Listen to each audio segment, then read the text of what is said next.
আসসালামু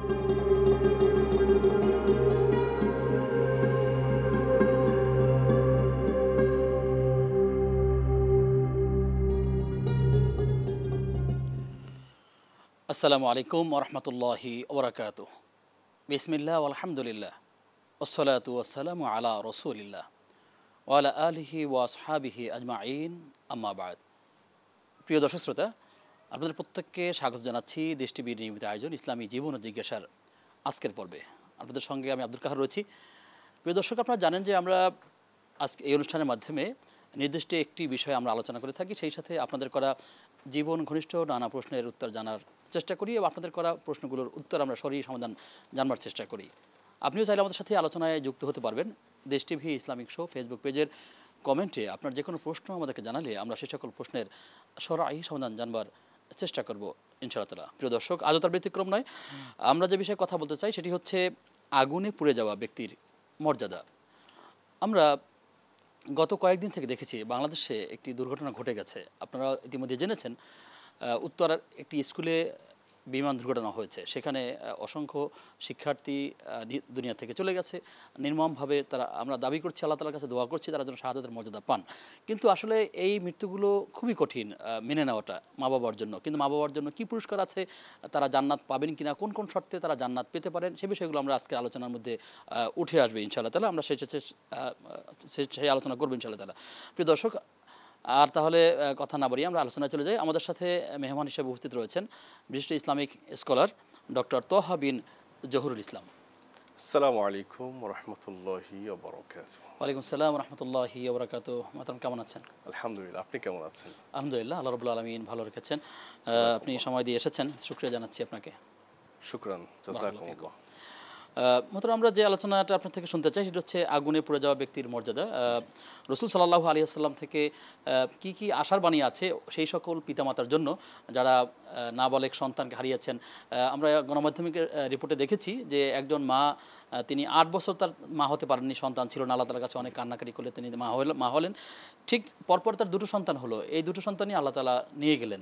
আসলে এই সকল মা বাবার জন্য কী ধরনের আশার বাণী আছে, কী পুরস্কার আছে তাদের জন্য? আলহামদুলিল্লাহি রাব্বিল আলামিন ওয়াল আকিবাতু লিল মুত্তাকিন ওয়া আলা আলিহি ওয়া আসহাবিহি আজমাইন, আম্মা বাদ। সর্বপ্রথম শুকরিয়া জানাচ্ছি আল্লাহর, যিনি এত সুন্দর একটি প্রোগ্রামে আমাদেরকে উপস্থিত করেছেন। এরপরে শুকরিয়া জ্ঞাপন করছি প্রিয় বিজ্ঞ উপস্থাপককে সুন্দর একটি সমসাময়িক বিষয়কে উপস্থাপন করার জন্য। রাসূল সাল্লাল্লাহু আলাইহি ওয়াসাল্লাম বলেছেন, ওই সমস্ত পিতামাতা ভাগ্যবান যদিও তারা পৃথিবীতে পার্থিব কষ্ট পায়, সন্তান কলিজা ছেঁড়া ধন পরিত্যাগের মাধ্যমে। রাসূল সাল্লাল্লাহু আলাইহি ওয়াসাল্লাম বলেন, যে সমস্ত সন্তানরা ফিতরাতে উপনীত হওয়ার আগে, অর্থাৎ ভালো মন্দ বা ভালো মন্দর বিচার বিশ্লেষণ পাওয়ার আগেই যারা মারা যান, আল্লাহর কাছে চলে যান নির্দিষ্ট ফিতরাতের আগেই, আল্লাহ রাব্বুল আলামিন তাদেরকে জান্নাতের সৌন্দর্য বানায় দেন। সুবহানাল্লাহ। তারা জান্নাতের পাখি হবে, জান্নাতের মধ্যে উড়ে বেড়াবেন এবং জান্নাতের শান শওকত তাদের দ্বারা প্রকাশিত হবে। এক্ষেত্রে সে সমস্ত শিশুরা কাল কিয়ামতের ময়দানে মহান রব্বুল আলামিনের কাছে তার বাবা মাকে দেখতে চাইবেন এবং তার বাবা মাকে তার সাথে জান্নাতে নিয়ে বসবাস করতে চাইবেন। আল্লাহ রাব্বুল আলামিন ওই সমস্ত শিশুর বাবা মা যদি ঈমানদার হয়ে থাকেন, ক্যান বি রিয়াল মুমিন, যদি প্রকৃতপক্ষে মুমিন হয়ে থাকেন, সন্তানের সাথে মিলিয়ে দিবেন। সুবহানাল্লাহ। অর্থাৎ ওই সমস্ত বাবা মাকেও জান্নাত দান করবেন। সুবহানাল্লাহ। এই জন্য আমাদের যে সমস্ত সন্তান, এটা আমাদের কোনো সময় কাম্য নয় যে আমাদের সন্তানরা পুড়ে দগ্ধ হয়ে কষ্টে মারা যাবে। এটা অবশ্যই আমরা কামনা করি না। আমরা আল্লাহ রাব্বুল আলামিনের কাছ থেকে এই ধরনের আযাব থেকে, এই ধরনের গজব থেকে আমরা সদা সর্বদা পানাহ চাই।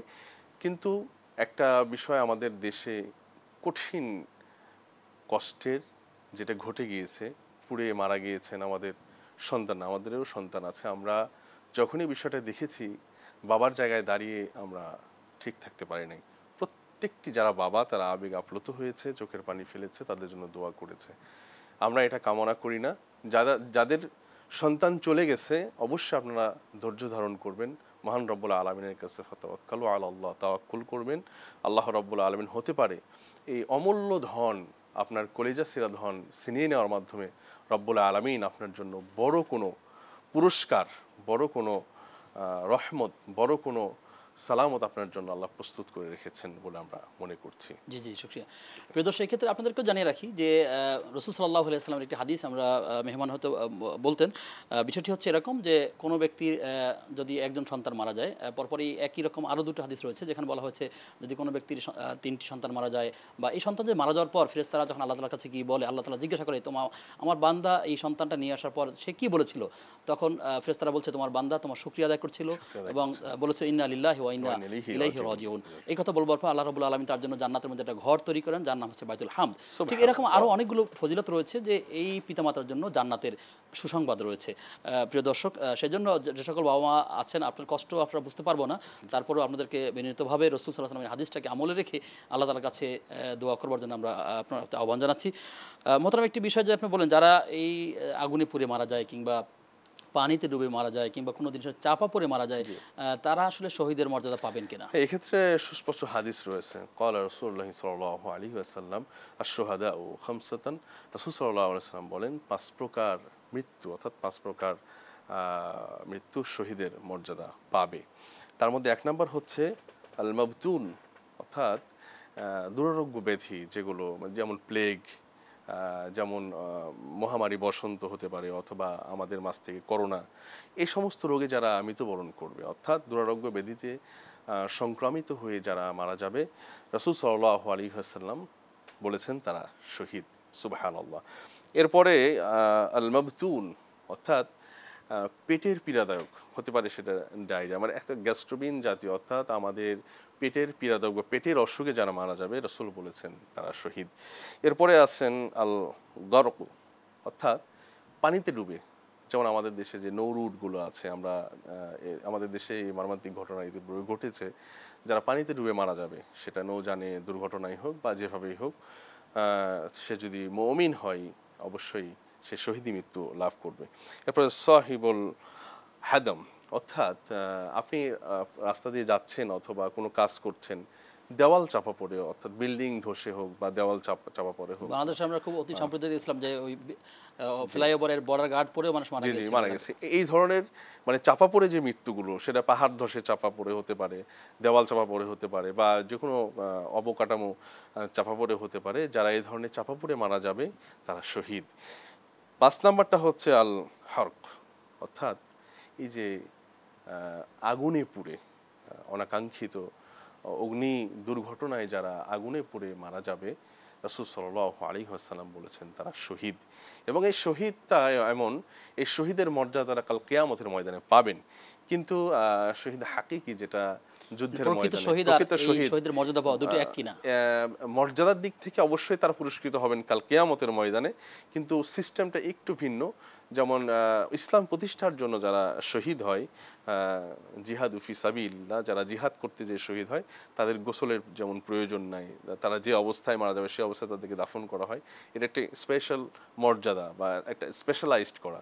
কিন্তু এই আগুনে পুড়ে বা যেই ৫টা শহীদের কথা বলা হয়েছে, এগুলোর স্বাভাবিক মৃত্যু হওয়ার পরে যেরকম গোসল করে বা আমরা যে সিস্টেম মেনটেন করি, এই সিস্টেম মেনটেন করে তাকে দাফন করা হবে, মাইয়াতকে কবরস্থ করা হবে। কিন্তু কাল কিয়ামতের ময়দানে এই ৫ প্রকার মৃত্যু যারা বরণ করবে, যাদের ঈমান থাকবে, আল্লাহ রাব্বুল আলামিন কাল কিয়ামতের ময়দানে শহীদের মর্যাদায় তাদেরকে জান্নাত নসিব করবেন। আমিন আমিন। মাত্র এই ক্ষেত্রে সম্পর্কে আরেকটি প্রশ্ন হচ্ছে যে অনেক মানুষ এমন আছেন যারা নিয়মিত ভাবে কবিরা গুনাহ করিয়ে চলছেন কিংবা ইসলামের বিপক্ষে তার সবসময় অবস্থান থাকতো, তারা যদি আগুনে পুড়ে মারা যায় কিংবা তারা যদি এরকম রমাদান মাসে মারা যায় কিংবা তারাও কি আসলে শহীদের অন্তর্ভুক্ত হবে কিনা বা মর্যাদাপূর্ণ এই মর্যাদা পাবেন কিনা, এখানে ঈমান শর্ত কিনা? হ্যাঁ, অবশ্যই ঈমান শর্ত। অবশ্যই এই ৫ প্রকার শহীদ হওয়ার জন্য বা আল্লাহ রাব্বুল আলামিনের কাছ থেকে মাগফিরা পাওয়ার জন্য, ক্ষমা পাওয়ার জন্য শর্ত হচ্ছে অবশ্যই ক্যান বি রিয়াল মুমিন, অবশ্যই প্রকৃতপক্ষে মুমিন হতে হবে। আল্লাহ রাব্বুল আলামিনের যে নিষেধগুলো আছে এগুলোকে অবশ্যই ফলো করতে হবে, ভায়োলেট করা যাবে না। আল্লাহ রাব্বুল আলামিন যেগুলো আদেশ দিয়েছেন অবশ্যই সেই আদেশ অনুযায়ী আমাদেরকে চলতে হবে, নিষেধগুলোকে আমাদেরকে মেনটেন করতে হবে। আমরা যদি আল্লাহ রাব্বুল আলামিনের কোনো কথাই যদি না শুনি, আল্লাহ যে হারাম ঘোষণা করেছেন, আল্লাহ সুদ হারাম করেছেন, আমরা নিয়মিত সুদের প্র্যাকটিস করছি। আল্লাহ রাব্বুল আলামিন বলছেন তোমরা কাউকে হত্যা করো না। আমরা আমাদের নিজের ক্ষমতাকে চরিতার্থ করার জন্য এই হত্যাযজ্ঞকে আমরা নিয়মিত প্র্যাকটিস করছি, অপরাজনীতি করছি, এবং আল্লাহ রাব্বুল আলামিন আমাদেরকে যে হারামগুলোকে মেনে চলতে বলেছেন, যেগুলো নিষেধ করেছেন, এগুলো আমরা প্রতিনিয়ত করছি। আকবরুল কাবাইর, যেগুলো বড় বড় গুনাহ, যেগুলো ক্ষমার অযোগ্য, এগুলো করছি। শিরক করছি নিয়মিত। শুধু নামে আমার নাম আব্দুর রহমান বা আব্দুর রহিম বা আব্দুল্লাহ, কিন্তু আমার কাজ সব সম্পূর্ণ ফেরাউন, নমরুদ, আবু জেহেলের সাথে আমার সম্পর্ক। নাম দিয়ে কোনো কাজ আসবে না। এক্ষেত্রে অবশ্যই মুমিন হতে হবে এবং ইমানদার হতে হবে, তাহলে আল্লাহ রাব্বুল আলামিনের কাছ থেকে মাফ পাওয়া যাবে। আর এই যেই স্পেশাল ডেগুলো, যেমন রমজান মাসে যদি কোনো মুমিন মারা যান, তার ক্ষেত্রে অবশ্যই আল্লাহ রাব্বুল আলামিনের ইহসান হবে। বা যে দিনগুলো, যেমন জুমার যে রাত, সে রাতে যদি কেউ মারা যায়, আল্লাহ রাব্বুল আলামিনের পক্ষ থেকে সে ইহসান প্রাপ্ত হবে। তো যদি তার ইমান ফুলফিল না হয়, ইমানের দিক থেকে বা আল্লাহ ভীতির দিক থেকে, সে যদি মানে কমপ্লিট মানে না হয়, তার মধ্যে যদি বিষয়গুলো না থাকে, তাহলে তো আল্লাহ রাব্বুল আলামিনের কাছ থেকে তিনি মাফ পাবেন না। তার ঈমানটা এখানে শর্ত করা হয়েছে। অবশ্যই ঈমান শর্ত করা তাহলে হয়েছে। এই শহীদি মর্যাদাগুলো পাবেন, এর সাথে অনেকগুলো শর্ত রয়েছে, সেই শর্তগুলো পূরণ সাপেক্ষেই তিনি এই মর্যাদা পেতে পারেন। মর্যাদা পেতে পারেন। আপনার কাছে আবার আসবো বিরতির পর ইনশাআল্লাহ তাআলা। জি। প্রিয় দর্শক, আপনারা দেখছেন ইসলামী জীবন ও জিজ্ঞাসা। সময় হচ্ছে একটা বিরতির, ফিরছি কিছুক্ষণ পর, সাথে থাকুন।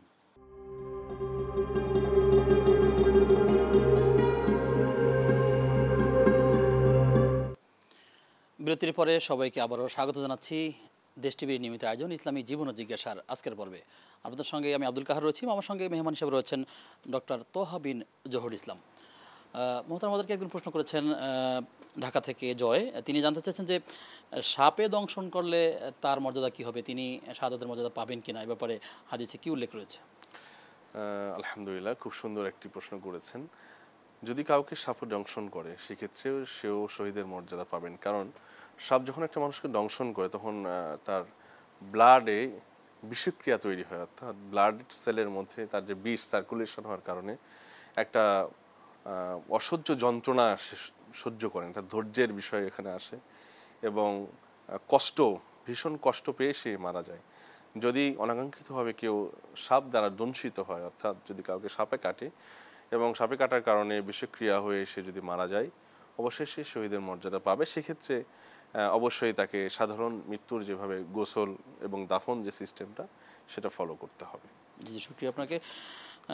তো এই যে সাম্প্রতিককালে যে ঘটনা ঘটে গেল, আগুনে পুড়ে অনেকেই এখন হাসপাতালে কাতরাচ্ছে, যন্ত্রণায় বিছানায় ছটফট করছেন এবং অসুস্থতার একটা চরম মুহূর্তে তারা অবস্থান করছেন। এই সময়কালে আসলে আমরা যারা এর বাইরে আছি, আমাদের তাদের প্রতি কী করণীয় রয়েছে, এবং যারা অসুস্থ আছেন তাদেরাই বা কী করতে পারেন, সেই বিষয়গুলো যদি বলেন। ধন্যবাদ। দেখুন, আমাদের মাঝ থেকে আমাদের ছোট্ট সোনামণিরা যারা আগুনে দগ্ধ হয়ে মারা গিয়েছেন, আমরা তাদের জন্য প্রথমে দোয়া করব, আল্লাহ রাব্বুল আলামিন যেন তাদেরকে ছোট্ট বয়সে অর্জিত যে গুনাহগুলো, সাইয়্যাতগুলো, এগুলো মাফ করে দেন, এবং আল্লাহ রাব্বুল আলামিন তাদেরকে যেন জান্নাতের আলা মাকাম দান করেন। আমিন। এরপরে যারা হসপিটালে দগ্ধ অবস্থায়, কেউ মৃত্যুর সাথে পাঞ্জা লড়ছে এবং দগ্ধ শরীর নিয়ে যারা মানে অসহ্য কষ্ট সহিষ্ণু অবস্থায় যারা হসপিটালে আছে, তাদের জন্য আমাদের দোয়া করতে হবে। এবং আমাকেও পার্সোনালি কিছু অভিভাবক আমাকে প্রশ্ন করেছেন যে এই সময় কী আমলগুলো করতে পারি। আমি তাদের উদ্দেশ্যে বলবো, দেখেন, এর থেকে বড় বিপদ পিতামাতার কাছে আর কোনো কিছু হয় না। আর বিপদের সময় আল্লাহ রাব্বুল আলামিন শিখিয়ে দিয়েছেন কোন দোয়াটা বেশি বেশি পড়তে হবে। এই জন্য আমরা বেশি বেশি দোয়া পড়ব, লা ইলাহা ইল্লা আনতা সুবহানাক ইন্নী কুনতু মিনাল যালিমিন। এই দোয়াটা পড়লে আমরা আল্লাহ রাব্বুল আলামিনের কাছে আশা রাখতে পারি, আল্লাহ রাব্বুল আলামিন আমাদের যত বড়ই বিপদ হোক না কেন, আল্লাহ রাব্বুল আলামিন এই বিপদ থেকে আমাদেরকে হেফাজত করবেন ইনশাআল্লাহ বিইذনিল্লাহ। আমাদের একজন প্রিয় নবী আলাইহিস সালাতু ওয়াস সালাম, তিনি মাছের পেটের মধ্যে প্রায় হজম হয়ে যাবেন, মানে তার জীবনায়ুষ্কাল একেবারেই মার্জিনাল পয়েন্টে যখন চলে গেলেন, তিনি যখন বুঝতে পারলেন যে আমার আর বেঁচে ফেরা কোনোভাবেই সম্ভব নয়, তখন তিনি আল্লাহ রাব্বুল আলামিনের উপর তাওয়াক্কুল করলেন এবং এই দোয়াটি পড়লেন, লা ইলাহা ইল্লা আনতা সুবহানাক ইন্নী কুনতু মিনাজ যালিমিন। এই দোয়া পড়ার মাধ্যমে আল্লাহ রাব্বুল আলামিন তার অপার ক্ষমতায়, আল্লাহ রাব্বুল আলামিন তার স্পেশাল রহমত দিয়ে, আল্লাহ রাব্বুল আলামিন তার স্পেশাল কুদরত দিয়ে তাকে মাছের পেটের মধ্য থেকে মুক্ত করে সুস্থ অবস্থায় পৃথিবীতে আবার নিয়ে আসলেন এবং তিনি পদচারণ তিনি হয়তো বুঝতে পেরেছিলেন যে তার কোনো একটা জুলুম হয়েছে, জুলুম হয়েছে, তার একটা ভুল হয়েছে এবং এটার এই যে আমরা একটা কষ্ট পাচ্ছি, আমাদের সন্তানরা আজকে অসুস্থ, আমাদের সন্তানরা আজকে পুড়ে গিয়েছে, আমাদের সন্তানরা কারো মারা গিয়েছেন, এই যে বিশাল একটা বেদনা বিধুর একটা অবস্থা, এই অবস্থাটা কেন হলো? হতে পারে আমাদের দুই হাতের কামাই, এই যে আমরা যে কষ্টের মধ্যে পড়েছি এটা আমাদের দুই হাতের ফসল হতে পারে। এই জন্য আমাদের অপরাধগুলোকে স্মরণ করা। আল্লাহ রাব্বুল আলামিন, আমরা অনেক অপরাধ করে ফেলেছি, আল্লাহ আমাদের অপরাধগুলো আমাদের সন্তানের উপরে দিও না, আমাদের অপরাধগুলো আমাদের সন্তানের উপরে এই প্রভাব যেন না আসে। আল্লাহর কাছে বেশি বেশি অ্যাপোলজি করা, এই বিষয়গুলো বেশি বেশি ক্ষমা প্রার্থনা করা এবং মহান রাব্বুল আলামিনকে বেশি বেশি আরো ভয় করা এবং তার সাথে সাথে এই দোয়াগুলো পড়া, বেশি বেশি দরুদ শরীফ পড়া। আল্লাহুম্মা সাল্লি আলা মুহাম্মাদ ওয়া আলা আলি মুহাম্মাদ কামা সাল্লাইতা আলা ইব্রাহিম ওয়া আলা আলি ইব্রাহিম ইন্নাকা হামিদুম মাজিদ। এই যে দরুদ শরীফগুলো বেশি বেশি তেলাওয়াত করা, দরুদ শরীফ তেলাওয়াত করার মাধ্যমে আল্লাহ রাব্বুল আলামিন বড় বড় ধরনের বিপদ থেকে হেফাজত করেন এবং অনেক বড় দুরারোগ্য ব্যাধি থেকে আল্লাহ রাব্বুল আলামিন আমাদেরকে হেফাজত করবেন। বেশি বেশি দরুদ পড়া। এরপরে আর একটা গুরুত্বপূর্ণ আমল হচ্ছে, মহান রাব্বুল আলামিন তার কোনো বান্দার কাছ থেকে যখন আস্তাগফিরুল্লাহ এই শব্দটা শোনেন, আল্লাহ খুব খুশি হন এবং কোনো বান্দা যদি তার ভুলগুলোকে আল্লাহর সামনে স্যালেন্ডার করে আল্লাহ রাব্বুল আলামিনের কাছে অ্যাপোলজি করতে থাকেন এবং আল্লাহ রাব্বুল আলামিনের কাছ থেকে হেফাজত পাওয়ার জন্য, আল্লাহ রাব্বুল আলামিনের সাহায্য কামনা করার জন্য বেশি বেশি ইস্তেগফার পড়তে থাকেন, আল্লাহ রাব্বুল আলামিন তার দুরারোগ্য ব্যাধি ভালো করে দেন, বালা মুসিবত দূর করে দেন এবং সামনের তার যেই ভবিষ্যৎ যে পথ সিরাত, এটাকে আল্লাহ রাব্বুল আলামিন সহজ করে দেন। সব ক্ষেত্রে আমাদেরকে ধৈর্য ধারণ করতে হবে এবং আল্লাহ রাব্বুল আলামিনের কাছে আমাদেরকে বেশি বেশি ক্ষমা প্রার্থনা করতে হবে এবং সাহায্য চাইতে হবে। জি, আমিন। প্রশ্ন করেছেন সিরাজগঞ্জ থেকে আব্দুল মুমিন, তিনি জানতে চেয়েছেন যে কাঁকড়া খাওয়া যাবে কিনা। কাঁকড়া খাওয়া এটাকে হারাম বলা যাবে না, খাওয়া যেতে পারে। সামুদ্রিক প্রাণী, তো সামুদ্রিক প্রাণী মধ্যে বৈধতা রয়েছে, হালাল রয়েছে। সেক্ষেত্রে কেউ যদি বলে যে এটা, অনেকে প্রশ্ন করে যে এটা মাকরুহ কিনা, রাসূল সাল্লাল্লাহু আলাইহি ওয়াসাল্লামকে অপছন্দ করেছেন। রাসূল সাল্লাল্লাহু আলাইহি ওয়াসাল্লাম কিছু কিছু খাবার অপছন্দ করেন। রাসূল সাল্লাল্লাহু আলাইহি ওয়াসাল্লাম সুপার মডেল পারসন আমাদের জন্য এবং আমাদের জন্য তিনি হচ্ছে অনুসরণীয়, অনুকরণীয়। রাসূল সাল্লাল্লাহু আলাইহি ওয়াসাল্লাম ছিলেন পৃথিবীর সবথেকে রুচিশীল একজন মহাপুরুষ। আল্লাহ রাসূল সাল্লাল্লাহু আলাইহি ওয়াসাল্লাম যে তার সামনে অনেক খাবার উপস্থাপন করা হয়েছে, যেমন আমরা এখন বহুল প্রচলিত সৌদিতে সান্ডা খাওয়া হয়, এটাও রাসূল সাল্লাল্লাহু আলাইহি ওয়াসাল্লাম উপস্থাপন করা হয়েছিল সে সময়। রাসূল সাল্লাল্লাহু আলাইহি ওয়াসাল্লাম, তার মানে এটা জায়েজ রয়েছে, জায়েজ রয়েছে। রাসূল বলেছে তোমরা খেতে পারো, কিন্তু এটা আমি খাবো না। অনেক ক্ষেত্রে খবিসাতের অন্তর্ভুক্ত কেউ বলে থাকেন। খবিসাতের অন্তর্ভুক্ত। জি। প্রশ্ন করেছেন শেরপুর থেকে জাহিন জামান, শরিয়াতে জন্মদিন পালন করার বিধানটা কি? হ্যাঁ, খুব সুন্দর যুগ উপযোগী একটি প্রশ্ন, এটা আমাদের জন্য খুব দরকার এখন। আমরা এটা বার্থডে প্র্যাকটিস করি, এটা সম্পূর্ণ যে আমরা যেটা বলি হ্যাপি বার্থডে টু ইউ, এটা সম্পূর্ণ খ্রিস্টান কালচার থেকে, প্রোটেস্ট্যান্ট যারা খ্রিস্টান তাদের থেকে এটা চলে আসছে। ইসলামে হ্যাপি বার্থডে অর্থাৎ বার্থডে সেলিব্রেশন করার কোনো অনুমোদন নেই। সেক্ষেত্রে রাসূল সাল্লাল্লাহু আলাইহি ওয়াসাল্লাম তিনি যেটা করতেন, রাসূল সাল্লাল্লাহু আলাইহি ওয়াসাল্লাম সোমবারে জন্মগ্রহণ করেছেন, যেটা অধিক প্রচলিত রওয়ায়াত যে রাসূল সাল্লাল্লাহু আলাইহি ওয়াসাল্লাম সোমবার দিনে জন্মগ্রহণ করেছেন, তিনি আমল করেছেন সোমবার এবং বৃহস্পতি রোজা রাখতেন। আমরা এটা করতে পারি রোজা রাখার মাধ্যমে, অথবা আমার সন্তান এই তারিখে এই দিনে জন্মগ্রহণ করেছেন, আমরা কোনো এতিম অনাথকে সাদকা করতে পারি, যেন এই সাদকা নির্দেশ নয়, যা সেটা কেউ ভালো নির্দেশ নয়। আমি আমার একান্ত ইচ্ছা হচ্ছে যে আমি আমার সন্তানের জন্মদিন একটু উদযাপন করতে চাই, আমরা ভালো কাজের মাধ্যমে এটা করতে পারি, কিন্তু এটা কোনো সুন্নাহ বা এটা কোনো মানে শরীয়ত সম্মত যে এটা করতেই হবে বিধান নয়। চিন্তা দিক থেকে কোনো বিদআত হতে পারে, যদি সেটা এটাকে যদি শরীয়ত এটা করতেই হবে আমাকে বা আমল যদি মনে করে না, এটা তো বিদআত হয়ে যাবে। এই জন্য আর আমরা যে কেক কাটার মাধ্যমে, মোমবাতি ফু দিয়ে নিভিয়ে দেওয়ার মাধ্যমে প্রচলিত যে সিস্টেম আমরা যেটা প্র্যাকটিস করি, এটা সম্পূর্ণ হারাম। বরং সন্তানকে সময়ের গুরুত্ব বোঝানো উচিত, গুরুত্ব জীবনের মূল্য বোঝানো বোঝানো উচিত, উচিত। মূল্য বোঝানো উচিত, এবং ইসলাম সম্পর্কে তার বেসিক যে ধারণা, যে নলেজগুলো সেই আছে বেসিকটা তাকে দেওয়া উচিত। অবশ্যই দেওয়া উচিত। আল্লাহ রাব্বুল আলামিনের যে কোরআনের সর্বপ্রথম যে কর্মসূচিটা আল্লাহ আমাদেরকে দিয়েছেন, ইকরা বিসমি রাব্বিকাল্লাযী খলাক, পড়ো তোমার প্রভুর নামে যে প্রভু তোমাকে সৃষ্টি করেছেন। এর মধ্যে কিন্তু প্রকাশ পায়, দেখেন যে আমাদের এমন পড়াশোনা করা উচিত যে পড়াশোনার মাধ্যমে মহান রব্বুল আলামিনকে চেনা যায়, মহান রব্বুল আলামিনের হালাল হারাম অল এভরিথিং বিষয়গুলো আমরা যেন সুন্দরভাবে বুঝতে পারি, সন্তানদেরকে মেনে আমরা চলতে শেখাবো পারি। ইনশাআল্লাহ তাআলা। জি ইনশাআল্লাহ। জি মোহতারাম, আমরা আলোচনা শেষ পর্যায়ে চলে এসেছি। আপনার মাধ্যমে অনেকগুলো তথ্য জেনেছি। আল্লাহর কাছে দোয়া করি আল্লাহ তাআলা আমাদেরকে আমল করার তৌফিক দান করুন। আপনাকে ধন্যবাদ জানানোর থেকে বিদায় নিচ্ছি। আসসালামু আলাইকুম ওয়া রাহমাতুল্লাহ।